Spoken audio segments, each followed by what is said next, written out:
여러분, 오늘 강의의 주제가 뭐였죠? 말씀을 따라가는 삶입니다. 말씀을 따라가는 삶. 근데 그 부제가 붙어 있어요. 묵상하는 삶이에요. 말씀을 따라가는 삶은 결국 무엇이라는 거죠? 하나님의 말씀을 묵상하는 삶이라는 거예요. 여러분, 그렇기 때문에 오늘 강의는 반드시 무엇이 나올까요? 묵상에 대한 이야기가 나올 거예요. 묵상에 대한 이런저런 이야기를 할 것입니다. 묵상이 뭔지, 묵상이 얼마나 중요한지 등등 묵상에 관한 이야기들을 분명히 제가 여러분 할 것입니다. 그런데 중요한 것은요, 묵상에 대해서 아냐 모르냐가 아니라, 그럼 때때로 여러분 우리가 그런 생각을 할 때가 있잖아요. 묵상이 어떻게 하는 줄 알아야 묵상을 할 거 아니에요 라고 하는 말을 마음 가운데 하실 수 있잖아요. 그렇죠? 근데 여러분 그건 거짓말인 거죠. 여러분 묵상에 대한 책을 10권을 읽으면 여러분 그 사람이 묵상을 잘할까요? 네, 천만의 말씀이에요. 어떤 사람이 묵상을 잘하는지 아십니까? 주님의 말씀을 펴고 묵상하는 사람이 묵상을 잘해요. 그리고 주님한테 여러분 묵상할 때 주님한테 묵상에 대해서 물어보세요. 식상. 주님, 묵상에 대한 책을 읽는 것보다 주님께 나아가서 주님, 제가 어떻게 묵상해야 되고 이 말씀이 무슨 말인지 저 알고 싶어요. 좀 알려주세요. 라고 기도하는 것이 가장 묵상의 길로 나아가는 길이에요. 주님, 저의 묵상의 길을 인도해 주셔야 하는 것이 훨씬 빠르다는 거죠. 여러분, 그래서 묵상에 있어서 가장 중요한 건 뭔지 아십니까? 하느냐 안 하느냐가 중요한 거예요. 하냐 안 하느냐. 여러분, 학생들 가운데 지금 묵상하고 계신 분들 손 들어보실까요? 다 하시네요. 묵상하고 계시네요. 네, 하시네요. 하느냐 안 하느냐가 더 정말 중요한 거죠. 근데 그렇게 하고 계시는 않으시죠? 1년에 한두 번 하고 있지는 않으시죠? 네. 한 달에 한두 번 이런 건 아니시죠? 매일같이 주님의 말씀 앞에 서는 것. 여러분, 우리의 묵상이요, 피상적이든 아니면 수박 겉핥기든 가벼운 묵상이든 여러분 상관없어요. 왜 그런지 아십니까? 우리가 주님 앞에 진실한 마음으로 나아갈 때 주님은요, 우리의 묵상을요 고쳐주십니다. 그리고 바꿔주세요. 왜 그렇습니까? 하나님은 너무나도 좋은 우리 아버지 되신 분이시기 때문에 그래요. 여러분, 주님이 우리와 함께 계십니다. 내주하시는 성령님으로 우리와 함께 계세요. 성령님은 어떤 분이시죠? 돕는 분이세요. 돕는 분. 보혜사입니다. 보혜사. 우리를 돕기 위해 오셨어요. 그렇다면 우리가 묵상을 잘못하고 있을 때 성령님이 어떻게 하실까요? 뭘 하실까요? 우리를 도우시겠죠. 어떻게 하실까요? 고쳐주실 것입니다. 여러분, 전 그것을 믿어요. 계속 고쳐주실 것입니다. 어떻게 해요? 하나님과 내가 연결되어 줄 수 있도록, 하나님 앞에 설 수 있도록, 그분과 교제할 수 있도록. 여러분, 우리 안에 계신 성령님은, 우리 안에 계신 주님은 진정한 보혜사 되신 분이십니다. 돕는 분이 옆에 계신다면 여러분, 우리는 마음껏 묵상할 수 있어요. 근데 만약 돕는 분이 없다면 조심해야 되겠죠. 왜요? 내 마음대로 할 수 있으니까. 계속 실수할 수 있고 실패할 수 있어요. 근데 돕는 분이 있다면 마음껏 할 수 있습니다. 여러분, 우리에게 성령 하나님 우리와 함께 계세요. 여러분, 시편 말씀에 보면 시온의 대로가 있는 자가 복이 있다라고 얘기해요. 시온의 대로가 있는 자. 여러분, 시온의 대로가 뭔지 아십니까? 시온의 대로. 여러분, 영어 성경에 보니까 그 대로를 하이웨이라고 얘기하더라고요. 하이웨이가 뭐죠? 고속도로예요. 고속도로. 여러분, 고속도로와 일반 도로의 차이가 뭔지 아십니까? 고속도로와 일반 도로의 차이. 신호등이 없습니다. 고속도로는요, 내가 멈추지 않는 한 마음껏 달려갈 수 있어요. 여러분, 예수께서 십자가의 완전한 복음으로 말미암아 주님께서 우리의 이 마음 가운데 길을 내셨어요. 새롭고 산길. 언제든지 주님 앞에 날아갈 수 있는 그 길. 시온의 대로가 있는 자는 축복 복이 있다라고 말씀하신 건 뭐냐면, 우리는 언제든지요, 우리가 멈추지 않는 한 주님을 향하여 달려갈 수 있는 거예요. 나아갈 수 있는 거예요. 여러분, 그래서 제가 한 가지 목적만을 가지고 나왔습니다. 그건 뭐냐면 다른 게 아니에요. 정말 이곳에 앉아 계신 모든 형제님 자매님들이 묵상하게 하여 주십시오. 제가 무슨 말을 하든지 그건 별로 중요하지 않습니다. 성령 하나님이 이 시간 우리의 마음을 가운데 대면하여 주셔서 묵상이 정말 나의 생명이라는 것을 말씀해 주시고, 그래서 정말 매일같이 묵상의 자리에 나아가게 해 주시는, 그게 집이든 학교든 내가 서 있는 그 어떤 곳이라 할지라도, 그게 낮이 되었든 밤이 되었든 새벽이었든 상관없이 하나님, 주님의 교회된 이 자리에 앉아있는 모든 형제 자매님들이 주님 앞에 개인적으로 주님의 말씀을 묵상하는 하나님 사람 되게 해주십시오. 그게 이 강의를 준비하면서의 저의 기도였습니다. 여러분, 휘황찬란한 수업 없는 말을 해봤자 무슨 의미가 있겠습니까? 정말 주님 앞에 나와 주님 말씀 묵상함으로 주님을 따르는 여러분, 저와 여러분 되시기를. 그래서 정말 주님의 말씀을 따라 그 영광 앞으로 달려나가는 여러분, 저와 여러분들 배웠으면 좋겠습니다. 아멘. 네, 그렇게 함께 또 계산하며 주님 앞에 나아갔으면 좋겠습니다. 여러분 하나님의 성경의 말씀에 보면 어떻게 우리가 주님을 따라갈 수 있는가, 어떻게 주님을 따르는 삶을 살아갈 수 있는가라고 했을 때 우리가 먼저 알아야 될 것이 한 가지 있습니다. 그것은 주님과 우리가의 관계가 어떠한 관계냐라고 하는 거예요. 여러분, 주님과 우리의 관계를 표현한 성경에 많은 표현들이 있습니다. 주님 우리의 아버지 되시고 우린 그분의 자녀입니다. 그렇죠? 그분은 우리의 신랑 되시고 우린 그분의 신부입니다. 그런데 이러한 주님과의 관계를 설명할 때 비유로서 설명하는 것이 하나 있습니다. 뭔지 아십니까? 비유로서 설명한 것. 그건 뭐냐면 주님 우리의 목자 되시고 우린 양이라는 거죠. 주님이 친히 말씀하셨습니다. 나는 선한 목자다 라고 주님 말씀하셨어요. 여러분, 주님이 목자라고 한다면 주님이 목자라면 우린 뭐라는 거죠? 양이라는 것입니다. 주님과 우리의 관계. 여러분, 우리가 잘 알고 있는 시편 23편 1절 말씀, 여호와는 나의 목자시니 내게 부족함이 없으리로다 라고 하는 말씀. 여러분, 다윗은 어렸을 때부터 목동이었단 말이에요. 그래서 목자가 어떠한 일을 하고 있는지 너무나도 잘 아는 사람이었습니다. 그리고 목자이기 때문에 양이 어떠한 존재인지를 너무나도 명확하게 잘 알고 있었던 존재예요. 여러분, 그가 사망의 음침한 무자기를 거니며 삶의 죽음과 경계를 넘나드는 그런 상황 가운데에서 그가 발견한 건 뭐였냐면 한결같이 자신을 보호하고 이끄시는 그 하나님을 경험하게 되어진 거죠. 그러면서 그가 터져나왔던 건 뭐예요? 주님과 자신과의 관계를 설명하는데 그건 여호와는 나의 목자시니 라고 하는 고백인 거예요. 여러분, 주님이 우리의 목자 되신 분이십니다. 여러분, 앞서 말했지만 주님이 우리의 목자 되셨다라고 하는 것은 우리가 양이라는 거예요. 여러분, 실제로 우리가 하나님을 알 때 내가 누구인지 알게 되었습니다. 하나님을 알 때 사람들은요, 정말 나라고 하는 존재가 무엇인지, 내가 누구인지 알게 되어지는 거예요.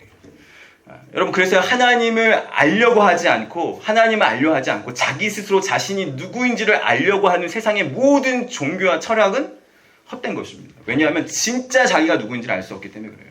여러분, 우리는 하나님을 통해서만 내가 누구인지 알 수 있도록 주님이 우리를 창조해 내셨어요. 하나님을 만난 사람만이 정말 나 자신이 어떠한 존재인지를 알게 되어지는 거예요. 하나님을 만난 사람만이 자기의 인생의 목적을 만나게 되어지고요. 하나님을 만난 사람만이 정말 내 삶 가운데 가장 행복한 삶이 무엇인지를 여러분 알게 되어줄 수밖에 없어요. 그런데요, 하나님을 만나지 못한 채 많은 사람들이 어떻게 합니까? 자기 이 자아를 발견하려고 하죠. 그래서 끊임없이 뭐 합니까? 명상도 하고 선행도 하고 책도 읽어보고 노력하면서 선행을 하면서 자기를 발견해요. 소위 자아 발견이라는 것을 끊임없이 여러분 하고 있는 것이 지금 여러분 이 세상이라는 거죠. 그런데 실제로는요, 어떤지 아십니까? 그 끝에서 자기가 누구인지 모르는 거예요. 자기가 누구인지. 참된 자신을 만날 수 없는 거예요. 왜냐하면 하나님을 만나는 것을 통해서만요, 우리 자신을 발견되어지도록 주님이 우리를 창조하셨기 때문에 그래요. 여러분, 여호와는 나의 목자시니라고 하는 이 말씀은요, 그냥 나의 부족한 것을 채워주시는, 나를 잘해주시는 어떤 그러한 개념의 말씀이 아니에요. 다윗의 고백의 핵심은 그런 것이 아니었어요. 그럼 무엇과 관계 있는 거예요? 우리의 생명과도 관계 있는 거예요. 여호와가 나의 목자시라는 것은. 양은요, 목자 없이는 존재할 수 없는 것과 같이 우리는요, 주님 없이는 존재할 수 없는 거예요. 그게 여러분과 저예요. 여러분, 그래서 양은요, 성경 말씀에 보면 본다라는 말이 없어요. 양은 보는 것으로 살아가는 동물이 아닙니다. 양은 어떻게 살아가죠? 들어서 살아가는 게 양이에요. 듣는 게 양입니다. 우리 말씀 한번 좀 찾아보시겠습니다. 요한복음 10장 27절입니다. 여러분, 우리는 하나님 말씀 없이는 살아갈 수 없는 존재예요. 우리는 양이기 때문에. 요한복음 10장 27절 말씀. 우리 다 같이 한 목소리로 읽겠습니다. 시작. 내 양은 내 목자시며 나는 그들을 알며 그들은 나를 따르느니라. 우리 너무나도 잘 알고 있는 말씀이에요. 내 양은 내 음성을 들으며 나는 그들을 알며 그들은 나를 따르느니라. 여러분, 근데 이 말씀을 보실 때요, 이 말씀에 전제가 있습니다. 어떠한 전제가 있을까요? 내가 정말 주님의 양이냐는 거예요. 여러분, 내가 누구를 따라가는지를 보면 내가 누구의 양인지를 알게 되어져요. 내가 주님을 따라가고 있다면 난 주님의 양이에요. 그리고 내가 사단을 따라가고 있다면 난 사단의 양인 거예요. 여러분 우리가 잘 알고 있는 이야기 중에 여러분 존재가 변화된 자의 특징이 한 가지 있어요. 그건 뭐냐면 마음의 중심이 변화된 사람인 거예요. 마음의 중심이. 여러분 우리가 잘 알고 있는 부자 청년 이야기 여러분 잘 알고 계셨을 거예요. 그렇죠? 부자 청년. 영생을 갈구하면서 주님 앞에 와서 어떻게 하면 내가 영생을 얻을 수 있겠습니까? 라고 그가 물어요. 그때 주님 말씀하시죠. 계명을 지켜라. 그런데 놀랍게도 여러분 그가 뭐라고 말해요? 저는 어려서부터 계명을 다 지켰습니다. 어떤 계명을? 십계명을 아마 다 지키던 것 같아요. 그때 주님께서 그에게 전곡을 찌르는 말씀을 하죠. 뭐라고 말씀하시냐면 네가 가진 재물을 다 팔아서 가난한 자에게 주고 그리고 너는 나를 따르라 라고 합니다. 여러분 그에게는 영생을 얻고 싶은 진심 떼어진 그 마음이 있었단 말이에요. 그런데 한편에 우리가 잘 알고 있듯이 뭐예요? 돈을 사랑하는 진심이 그 마음 가운데 있었습니다. 여러분 우리는 모든 순간 어떤지 아십니까? 진심일 수 있어요. 아까 제가 그 성경에서 무조건 일어났던 것처럼 진심일 수 있습니다. 여러분 이곳에서도요, 이 강의를 듣고 있는 순간에서도요, 여러분 진심일 수 있어요. 이 강의실 밖을 벗어나서도 여러분 진심일 수 있어요. 여러분이 무엇을 하든지 어떤 대상이든지 그리고 어떠한 상황에서든지 모든 순간 가운데 여러분의 마음의 심령은 진심일 수 있어요. 근데 그 수없이 많은 진실 가운데 진짜는 하나예요. 수많은 진심들이 우리 안에 있습니다. 여러분 바람 피우시는 사람들의 특징이 그거잖아요. 이 여자를 사랑하고 좋아하는 것도 진심이고 또 저 여자를 사랑하고 좋아하는 것도 진심이에요. 둘 다 진심이에요. 하지만 그 중에 하나가 진짜라는 거죠. 여러분 우리의 문제는 뭔지 아십니까? 살면서 이 진심을 충돌한 적이 별로 없는 거예요. 충돌한 적이 별로 없는 것입니다. 이 진심을 그대로 안고 살아가는 거예요. 그래서 한 번도 고민하지 않는 거예요.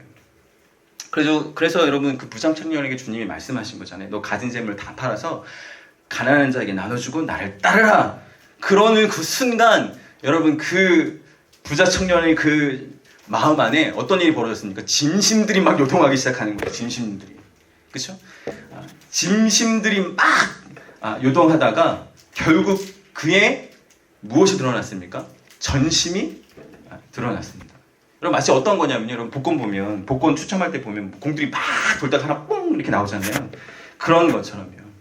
그의 전부 되어진 그 수많은 진심들 단 한 가지 전심이 전부가 탁 튀쳐나왔는데 그게 뭐였습니까? 그게 돈이었어요. 돈. 근데 제가 말씀하고 싶은 부분은 이거예요. 돈이었어요. 여러분 그렇다면 그가 그토록 열심을 내어서 지켰던 하나님의 계명은 무엇이 되어집니까?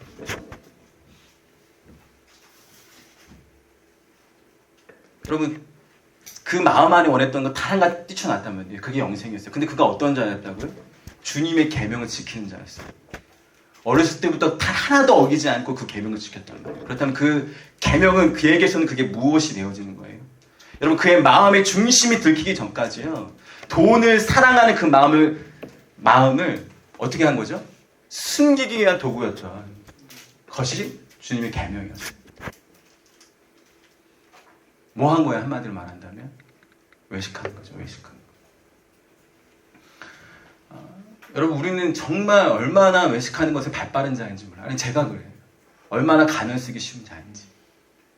여러분 제가 복음학교에서 처음에 가서 강의를 들을 때 제 안에 정말 돌에 망치로 맞는 것 같은 충격적인 강의가 제 안에 하나 있었어요. 그 마음 강의였어요. 마음 강의.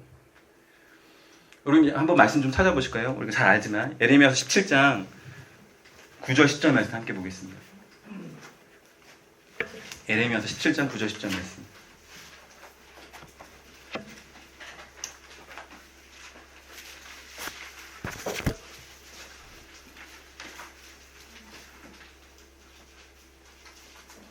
(9절 10절) 말씀 같이 읽겠습니다. 시작. 만물보다 거짓되고 심히 부패한 것이 마음이라. 누가 능히 이를 만류마는 나 여호와는 심장을 살피며 폐부를 시험하고 각각 그의 행위와 그의 행실대로 보응하나니.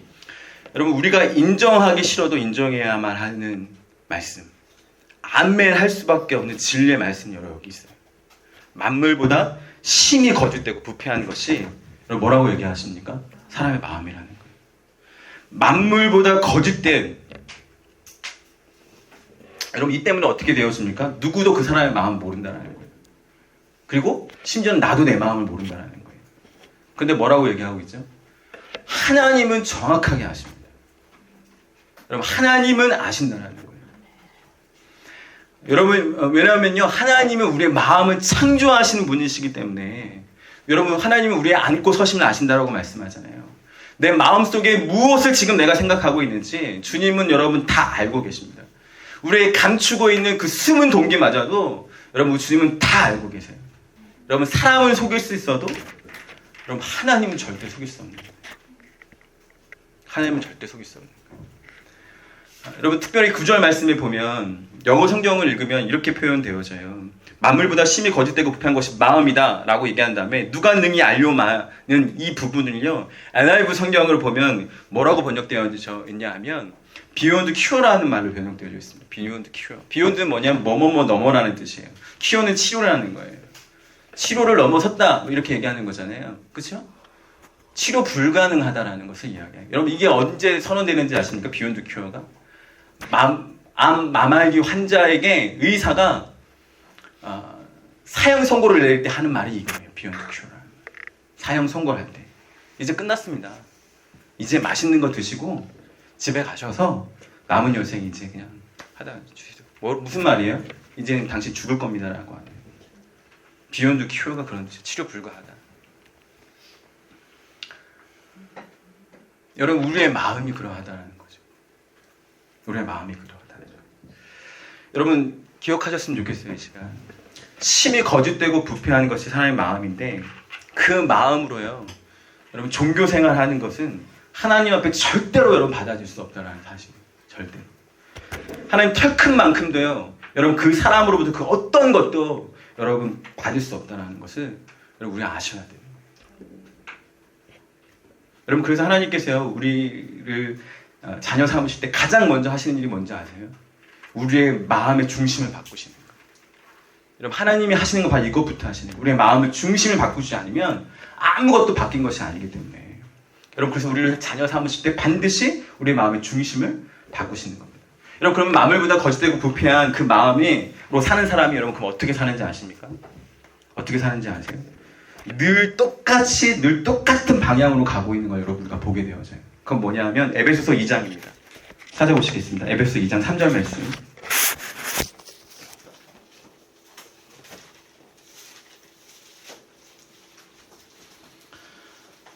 에베소서 2장 3절 말씀. 네. 같이 읽겠습니다. 시작. 전에는 우리도 다 그 가운데서 우리의 육체의 욕심을 따라 지내며 육체와 마음에 원하는 것을 하여 다른 이들과 같이 본질상 진노의 자녀였더니. 그럼 여기 본질상 진노의 자녀가 누구죠? 마귀의 자녀를 얘기합니다. 마귀의 자식을 이야기합니다. 이게 본질이에요. 본질상 진노의 자녀들은 어떻게 살까요? 나와 있죠. 육체와 마음이 원하는 대로 살아요. 그 마음의 중심이 가는 대로 그대로 따라간다는 거예요. 여러분 그의 삶이 그의 마음을 따라가는 것입니다. 그렇다면 육체의 마음이 원하는 대로 가고 싶은 사람이 주님을 따라가려고 하니까 어떠합니까?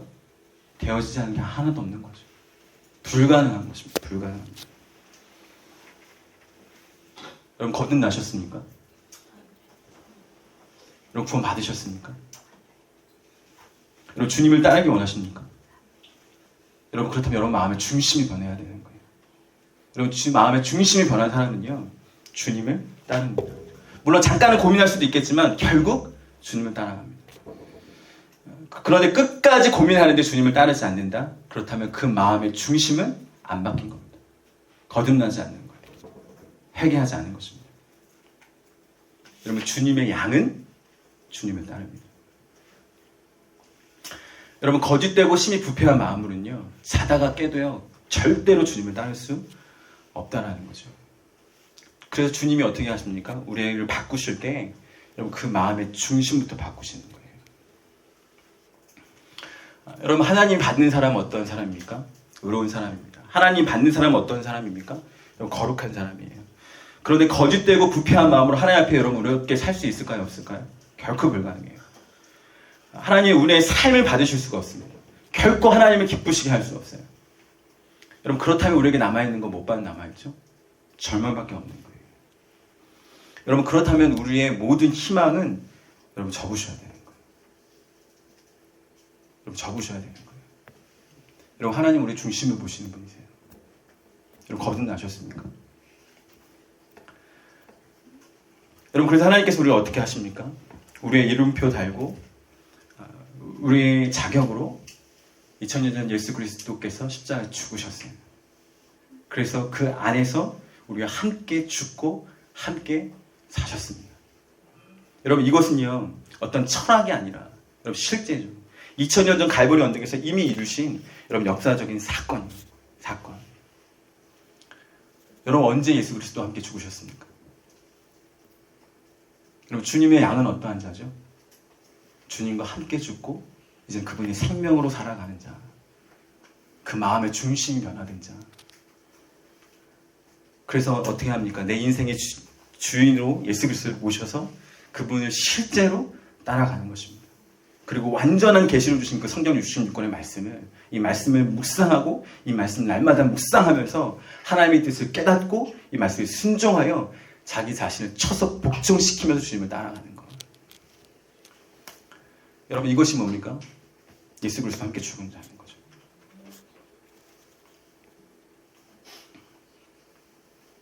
여러분, 예수 그리스도와 함께 죽으셨습니까? 아니요, 저는 2000년 전에 예수님께서 죽으시는 그 자리에 없었는데요.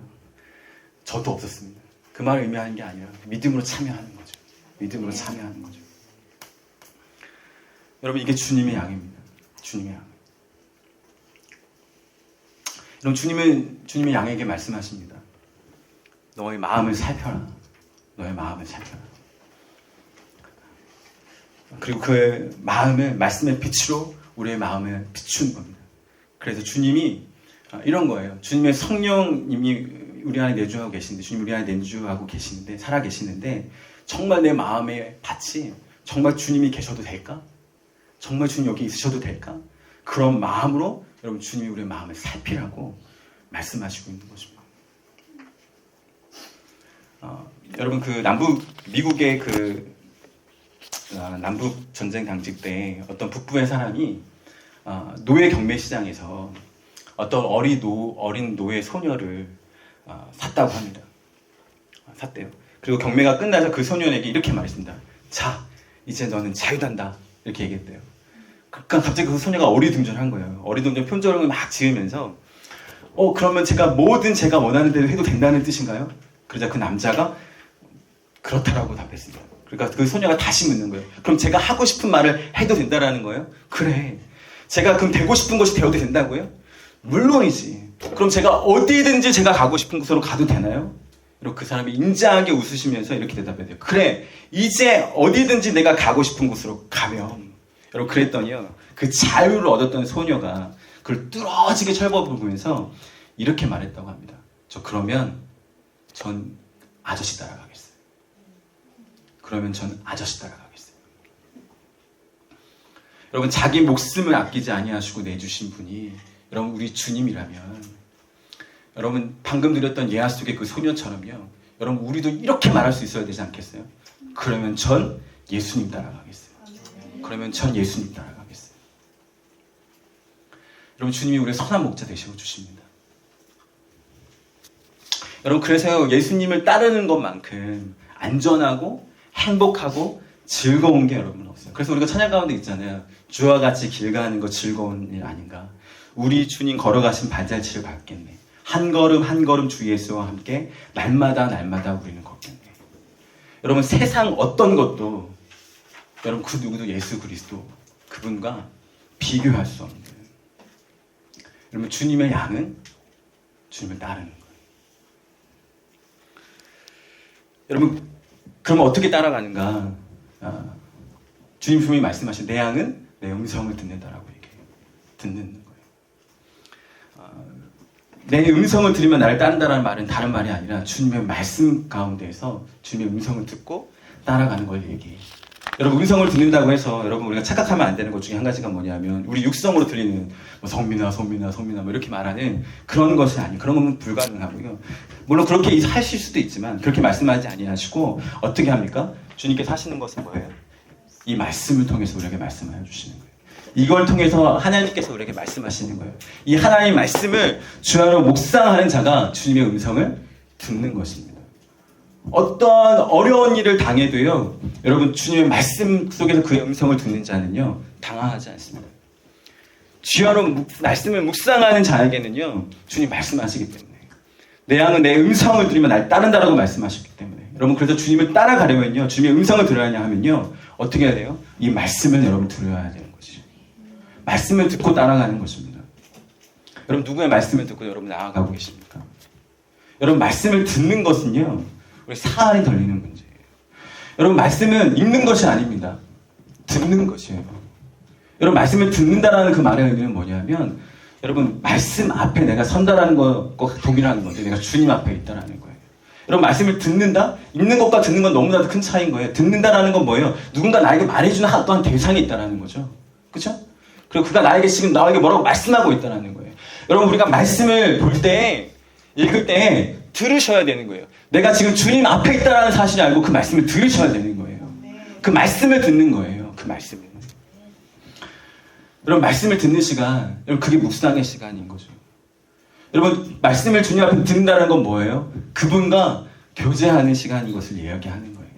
듣는다. 근데 여러분 이 듣는다라는 이 말이 정말 제가 뭐 저만 발견한 건 아니겠지만 이 듣는다라는 것이 이렇게 심오한 것이 있는 것인 걸 제가 처음 발견하게 되었어요. 그 무슨 뭐였냐면 여러분 구약 성경은 히브리어로 재어져 있잖아요. 근데 히브리어에 없는 단어 중에 우리 성경 가운데 많은 단어 중에 없는 단어가 하나 있는데 그게 뭐냐면 순종이라고 하는 단어예요. 순종이라는 단어. 히브리어에 순종이라는 단어가 없어요. 그런데 여러분 그러면 그 순종이라는 단어를 대체할 단어가 필요하잖아요. 그 단어가 뭐냐면 듣다라고 하는 히브리어 샤마라고 하는 단어예요. 듣는 것이 순종하는 거예요. 듣는 것이 순종하는 거예요. 들으면 순종하게 되어지는 겁니다. 그러니까 여러분 대칭 들으면 안 되겠죠. 여러분 듣는 것은 그래서 우리의 살이 달린 어떻게 주님을 따르는가 듣는 거예요. 듣는 것은 반드시 순종하는 것과 연결되어질 수밖에 없어요. 왜 그런지 아세요? 듣는 것이 왜 순종과 연결되는지 아세요? 듣는 것은 우리의 믿음을 창조하기 때문에 그래요. 주님이 우리 안에 믿음을 창조하시기 때문에 그래요. 여러분 그래서 말씀을 듣는 것은요 너무나도 중요한 거예요. 말씀을 들어야 순종하게 되어져 있어요. 여러분 부모님이 심부름에 대한 내용을 자세히 듣지 않고 달려간 아이가 엄마가 분명히 물을 사러 왔는데 물을 사올 수 있잖아요. 그렇죠? 들어야 되는 거예요. 그래야 순종할 수 있는 것입니다. 여러분 이 듣는 것이 왜 이렇게 중요한가? 여러분 그 프랑스의 철학자 중에 장폴 사르트르라고 하는 사람들이 자신의 인생에 대해서 이렇게 표현했어요. B와 D 사이의 C라고 얘기했어요. 인생을 뭐라고요? B와 D 사이의 C다.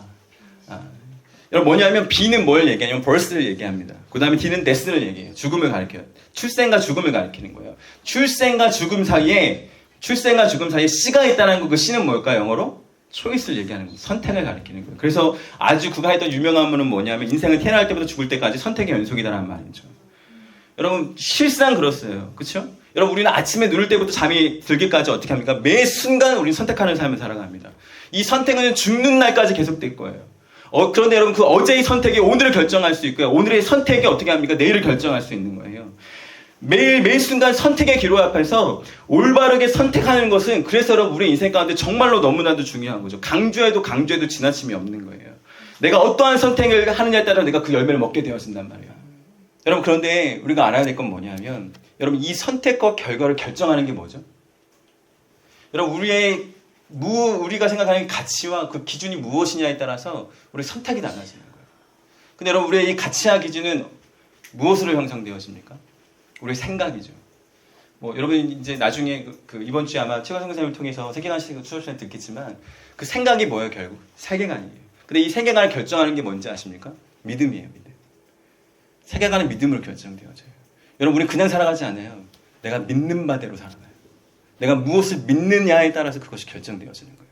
그런데 여러분 로마서 10장 17절에 뭐라고 얘기하죠? 그러므로 믿음은 들음에서 나며 들음은 그리스도의 말씀으로 나느냐. 여러분들 그 믿음은 어디서 난다고요? 들음에서 난대요. 근데 그 들음이 창조하는 게 뭐예요? 믿음인 거예요. 여러분 내 양은 내 음성을 듣고 날 따른다. 여러분 성경의 말씀을 통해서 주의 말씀을 듣지 아니하면 여러분은 결코 따라갈 수 없는 거예요. 주님 우리에게 믿음 주시지 아니하시면 여러분은 결코 따라갈 수 없는 거예요. 여러분 그래서 여러분 우리의 삶 가운데 중요한 게 뭐라는 거예요? 결국은 이제 이야기하고 싶은 거예요. 묵상이라는 거예요. 묵상. 주님의 말씀. 여러분 우리는 주님의 말씀이 없으면 결코 주님을 따라갈 수 없는 존재입니다. 여러분 묵상이라는 단어가 히브리어로요. 하가라고 합니다. 하가. 하가는 중얼거리다, 아주 작은 목소리로 속삭이다라고 하는 뜻을 가지고 있어요. 때로는 다른 뜻으로도 이야기하는데요. 사자가 자기 먹이를 가지고 으르렁거린다라는 거예요. 여러분 사자가 여러분 으르렁거려요. 자기 먹이를 가지고 으르렁거리는 건 여러분 어떤 것일까요? 어떠한 느낌일까요? 여러분 살아계시나요? 여러분 살아계시나요? 여러분 사자가 여기 먹이가 있어요. 먹이를 보고 엥 하는 거는 화가 났다는 거예요? 뭐 하겠다는 거예요? 기도하는 거예요? 뭐 하는 거예요? 내가 저거를 잡아먹는다는 기쁨으로 으르렁거리는 거예요. 여러분 묵상은 바로 그런 거라는 거죠.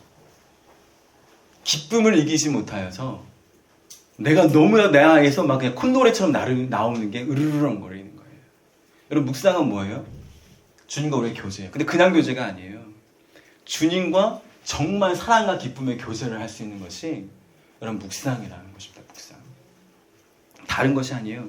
정말 주님과 기쁨의 사랑을 교제가 이루어지는 것. 여러분 그게 묵상이에요. 여러분 그래서 묵상은요 생명과도 같은 거예요. 여러분 묵상은 지식적으로 학문적으로 다가가는 것이 아니라 내가 오늘 살아계신 그 하나님을 만나는 것입니다. 살아계신 그 여러분 말씀은 살아있어요.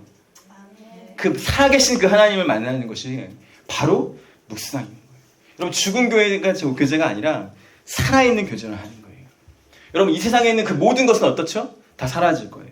근데 여러분 결국 남는 것이 한 가지 있습니다. 무엇이 남을까요? 주님과 여러분과의 교제만 남을 거예요.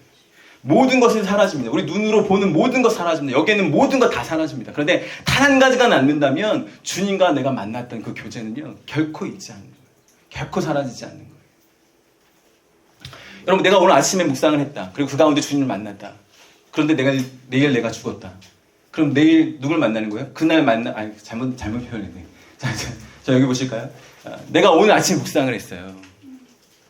주님을 만났어요. 근데 내가 죽었네? 그럼 여러분 누굴 만나는지 아세요? 오늘 아침에 만났던 그 주님을 만나게 되어져요. 여러분 이 세상에 남는 건 다 사라집니다. 오직 주님과 우리가 함께했던 교제밖에 남지 않아요. 여러분 우리는 주님과의 이 말씀을 통한 교제를 통해서요.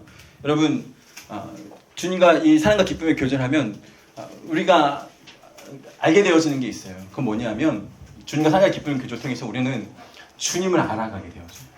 주님이 어떠한 분이신지 알게 되어지는 거예요. 어제 잠깐 이야기했지만 찬양 인도하면서 잠깐 나눴지만 주님의 그 사랑과 은혜를 알아가는 거에 여러분 뭐가 필요하다고요? 영원히 필요해요. 여러분 주님 앞에 나아가서 그분과 교제하는 그 앞에 그분을 알아가는 것에는요 영원히 필요한 거예요. 영원히 그분을 알아가는 거예요. 그 나라 갔을 때 그분을 알아가는 그 삶이에요. 여러분 묵상을 하게 되면 우리 그 주님을 알게 되어져요. 근데 놀라운 건 뭐냐면 그분을 알게 되어지면 어떻게 되는지 아세요? 그분을 사랑하게 되어집니다. 그분을 사랑하게 되어지면 어떻게 되는지 아세요? 순종하게 되어져요. 한번 따라해 보실까요? 주님을 알게 되어지면 주님을 사랑하게 되어진다. 주님을 사랑하게 되어지면 주님께 순종하게 되어진다. 여러분 바로 그런 거예요. 묵상을 통해 주님을 알게 되어져요. 그러면 더욱더 주님을 사랑하게 되어지고 그러면 더욱더 우리의 삶 가운데 주님의 말씀을 따라 나아가는 순종의 삶이 여러분 우리의 삶 가운데 여러분 이루어지는 것입니다. 이루어지는 거예요. 여러분 그래서요 묵상을 통해서 요한복음 17장 3절 말씀이 이렇게 얘기합니다. 영생은 곧 유일하신 하나님과 참 하나님과 그가 보내신 자 예수 그리스도를 아는 것이다. 여러분 여기서 영생이 뭐라고요? 예수 그리스도를 아는 것이에요. 여러분 주님을 영원토록 알아가는 이 기쁨의 자리를 여러분 놓치지 아니하시는 여러분 되셨으면 좋겠습니다.